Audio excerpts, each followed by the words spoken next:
Halo adik-adik, selamat datang kembali dalam pembelajaran fisika. Kali ini dengan Bapak Kadek Darsika Arianta dari SMA Negeri Bali Mandara. Topik kali ini adalah topik tentang pengukuran, di mana pada topik kali ini kita akan membahas mengenai bagaimana pengukuran panjang, bagaimana pengukuran massa, dan juga bagaimana pengukuran waktu. Oke, tanpa berlama-lama kembali, apakah itu pengukuran? Pengukuran adalah membandingkan nilai suatu besaran yang diukur menggunakan besaran sejenis yang ditetapkan sebagai satuan. Hasil pengukuran tunggal dapat dinyatakan sebagai berikut, di mana X sama dengan X0 plus delta X, di mana X adalah besaran fisis yang diukur, X0 adalah hasil pengukuran yang terbaca, dan delta X adalah ketidakpastian pengukuran atau sama dengan setengah skala terkecil dari alat ukur. Untuk melakukan pengukuran, kita harus menekan alat ukur. Berikut adalah beberapa alat ukur besaran-besaran dalam fisika. Pengukuran panjang dapat diukur menggunakan mistar, jangka sorong, dan mikrometer skrup. Mistar atau yang lebih dikenal dengan penggaris merupakan alat yang memiliki skala terkecil sebesar 1 mm. Tingkat ketelitian mistar adalah setengah dari skala terkecil, yaitu 0,5 mm atau 0,05 cm. Hasil pengukuran dari benda di atas adalah 3,1 cm dikurangi 0,3 cm sama dengan 2,8 cm.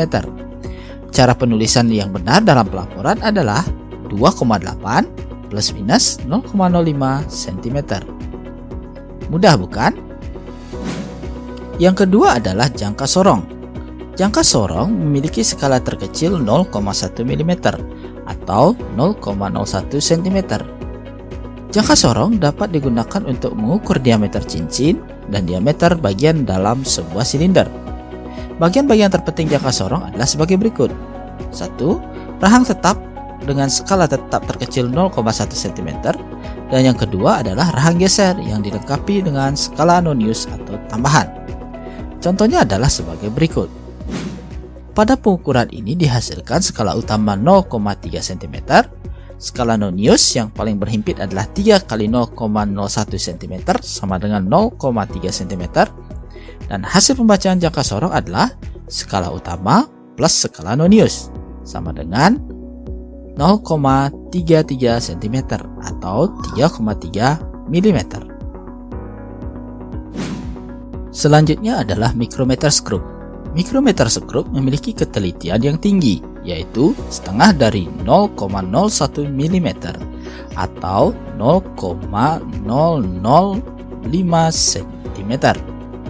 Mikrometer skrup dapat digunakan untuk mengukur benda yang mempunyai ukuran tipis dan sangat kecil, seperti mengukur ketebalan kertas, diameter kawat, dan sebagainya.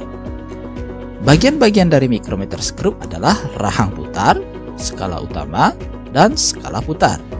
Skala terkecil dari skala utama bernilai 0,5 mm, sedangkan skala terkecil untuk skala putar sebesar 0,01 mm. Pada contoh di atas dapat dilihat bahwa skala utama adalah 3,5 mm dan skala nonius adalah 12 dikali 0,01 mm sama dengan 0,12 mm. Sehingga hasil pembacaannya adalah skala utama ditambah skala nonius didapatkan 3,62 mm. Pengukuran massa dapat dilakukan dengan berbagai cara.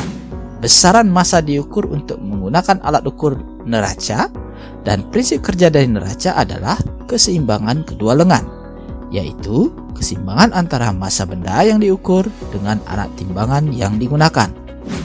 Neraca yang biasa digunakan di laboratorium adalah neraca Ohaus 3 lengan. Bagian-bagian dari neraca Ohaus 3 lengan adalah sebagai berikut. Lengan belakang memiliki skala 0 sampai dengan 500 gram, lengan tengah memiliki skala 0 sampai 100 gram, dan lengan depan memiliki skala 0 sampai 10 gram. Bila dilihat dari contoh di atas, maka hasil pengukuran dari massa suatu benda ini adalah 400 gram ditambah 70 gram ditambah 9,4 gram atau 479,4 gram. Selain alat ukur di atas, ada juga alat ukur untuk arus dan tegangan listrik. Alat ukur arus listrik disebut dengan ampermeter. Ampermeter digunakan untuk mengukur kuat arus listrik, sedangkan voltmeter adalah alat ukur listrik yang digunakan untuk mengukur beda potensial atau tegangan listrik. Secara umum, cara pembacaan kedua alat ukur tersebut sama, yaitu sebagai berikut, di mana hasil pengukuran adalah skala jarum dibagi dengan skala akhir dikalikan dengan batas ukur. Dapat dilihat pada contoh sebagai berikut. Hasil pengukuran dari pengukuran di atas adalah skala jarum per skala akhir kali batas ukur sama dengan 60/100 kali 5 sama dengan 3 ampere. Selain itu ada juga pengukuran volume benda. Di sini pengukuran volume benda yang tidak beraturan dapat menggunakan neraca ukur. Volume sebuah benda padat dengan bentuk yang tidak beraturan seperti batu dan potongan logam dapat diukur dengan cara memasukkan benda tersebut ke dalam gelas ukur. Setelah itu, lihat perubahan volume yang terjadi. Untuk lebih jelasnya, perhatikan gambar berikut. Volume logam yang diukur dari perhitungan di samping adalah V2 dikurangi dengan V1 sama dengan 100 ml dikurangi dengan 50 ml sama dengan 50 ml. Selain itu juga ada yang namanya pengukuran waktu. Untuk mengukur waktu pada suatu peristiwa yang sedang berlangsung, dapat menggunakan alat ukur yang disebut dengan stopwatch. Seperti pada gambar, dapat dilihat bahwa pengukuran waktu tersebut menunjukkan skala 2 pada menit dan skala 12 pada sekon. Dengan demikian, hasil pengukurannya adalah 2 menit 12 sekon. Baik, itulah diskusi kita mengenai pengukuran. Baik itu pengukuran panjang, pengukuran massa, pengukuran waktu, pengukuran kuat arus. Bila ada yang ingin ditanyakan, bisa di komen di bawah ini, sehingga kita bisa menjadi lebih mengerti kembali. Sampai berjumpa lagi di topik selanjutnya. Sampai jumpa.